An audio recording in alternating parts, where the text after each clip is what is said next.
فلما فصل طالوت بالجنود، پھر جب طالوت اپنے لشکروں کو لے کر چلے، قال ان اللہ مبتلیکم بنہر، تو انہوں نے کہا کہ اللہ تعالیٰ تمہاری آزمائش کرے گا ایک دریا سے، یعنی دریائے اردن۔ فمن شرب منہ فلیس منی، تو جو اس میں سے پانی پیے گا وہ میرا ساتھی نہیں ہے، یعنی کہ پیٹ بھر کے پانی پیے گا۔ ومن لم یطعمہ فانہ منی، اور جو اس میں سے پانی نہیں پیے گا وہ میرا ساتھی ہے۔ الا من اغترف غرفۃ بیدہ، سوائے اس کے کہ کوئی اپنے ہاتھ سے صرف چلو بھر پانی لے کر پی لے۔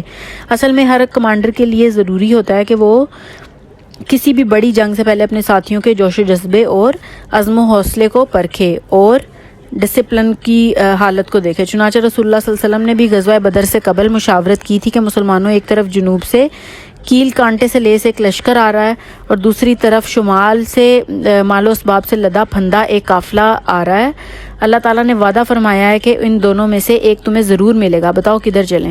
کچھ لوگ جو کمزوری دکھا رہے تھے انہوں نے کہا کہ چلیں پہلے قافلہ لوٹ لیں، اور جو لوگ باہمت تھے انہوں نے کہا حضور صلی اللہ علیہ وسلم، جو آپ صلی اللہ علیہ وسلم کا ارادہ ہو، جو آپ صلی اللہ علیہ وسلم کی مرضی ہو، ہم اس کے مطابق جائیں گے، ہم حاضر ہیں۔ تو یہاں بھی طالوت نے اپنے لشکروں کا ٹیسٹ لیا کہ وہ میرے حکم کی پابندی کرتے ہیں یا نہیں کرتے۔ فشربوا من، تو انہوں نے اس میں سے خوب پیٹ بھر کے پانی پی لیا۔ الا قلیلا منہم، سوائے ان میں سے ایک قلیل تعداد کے۔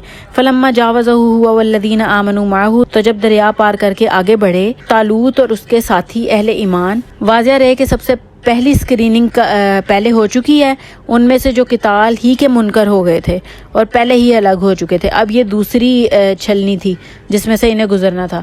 جو اس میں سے نہیں نکل سکے وہ پانی پی کر بے سدھ ہو گئے۔ یہ ایسا ہی ہے جیسے غزوہ احد میں رسول اللہ صلی اللہ علیہ وسلم کے ساتھ 1000 آدمی مدینہ منورہ سے نکلے تھے اور پھر عین وقت پر 300 افراد ساتھ چھوڑ کر چلے گئے۔ تو جب طالوت اور اس کے ان ساتھیوں نے جو ایمان پر ثابت قدم تھے دریا پار کر لیا، قالوا لا طاقت لنا اليوم بجالوت وجنودہ، تو انہوں نے کہا کہ آج ہم میں جالوت اور اس کے لشکروں کا مقابلہ کرنے کی طاقت نہیں ہے۔ جب انہوں نے وہ پانی پی لیا ان کے پیٹ اتنے زیادہ بھر گئے ہوئے تھے کہ ان میں پھر آگے اتنی طاقت نہیں تھی مقابلہ کرنے کی۔ جالوت بڑا قوی ہیکل اور بہت طاقتور انسان تھا۔ ذرہ بکتر میں اس کا پورا جسم اس طرح چھپا ہوا تھا سوائے آنکھوں کے سوراخ کے، جسم کا کوئی حصہ نہیں نظر آ رہا تھا۔ اس کی مبارزت کے جواب میں کوئی بھی مقابلے پر نہیں آ رہا تھا۔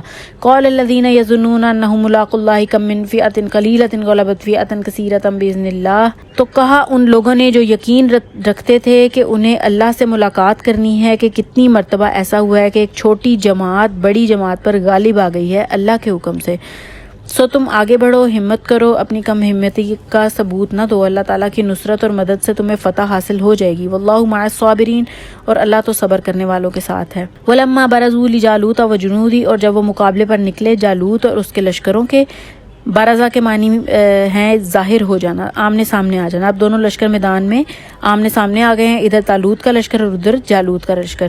قالوا ربنا افرغ علینا صبرا، تو انہوں نے دعا کی کہ اے ہمارے رب ہم پر صبر انڈیل دے۔ افرغ کا مفہوم ہے کسی برتن سے کسی کے اوپر پانی کی طرح گرا دینا، یا وہ برتن خالی ہو جائے۔ طالوت ان کے ساتھی اہل ایمان نے دشمن کے مد مقابل آنے پر دعا کی کہ اے ہمارے پروردگار ہم پر صبر کا فیضان فرما، صبر کی بارش فرما دے۔ وثبت اقدامنا، اور ہمارے قدموں کو جما دے۔ وانصرنا علی القوم الکافرین، اور ہماری مدد فرما ان کے کافروں کے مقابلے میں، اور ہماری مدد فرما ان کافروں کے مقابلے میں۔